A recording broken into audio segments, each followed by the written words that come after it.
সাক্ষাতৰ বাবে যি অভিলাষ আছিল সেয়া মোৰ পূৰ্ণ হ'ল। তুমি যি মুহূৰ্ততে মোক আলিঙ্গন কৰিলা সেই মুহূৰ্তৰ পৰাই মোৰ যশ মোৰ গৌৰৱ লক্ষ লক্ষ গুণে বাঢ়ি গ'ল। সখা মই তোমাক আৰু কষ্ট নিদিওঁ, মই যাওঁ। কেতিয়া দিলাই মই তোমাৰ কথাৰ অৰ্থ অকণো বুজা নাই। কথা মই দৰিদ্ৰ ব্ৰাহ্মণ,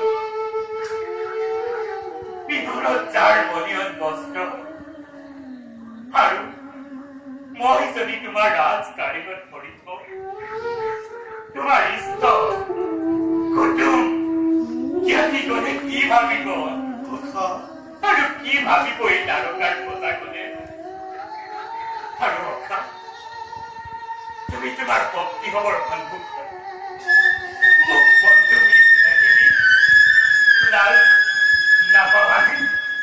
আৰু মই তোমাৰ অপমান কেনেকৈ সহ্য কৰিম বগা? সখা সেয়ে মই যামিয়া মুখিয়া বিদায়।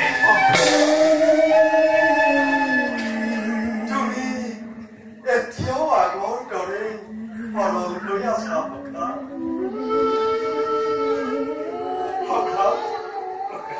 তোমাৰ আগমনত মোৰ মান খালী হ'ব কিয়? আগমনত মোৰ মান বাঢ়িলে প্ৰথমতে যুগে যুগে মানৱ সমাজে তোমাৰ আৰু আমাৰ মিত্ৰতাৰ কথা দোহাই দিব সখা। ব'লা সখা আমি কাৰেঙলৈ যাওঁ। ব'লা ব'লা কাৰেঙত মোৰ ইয়াসকলৰ লগতে সমগ্ৰ বাসিন্দাই তোমাৰ স্বাগতৰ কাৰণে অপেক্ষা কৰি আছে।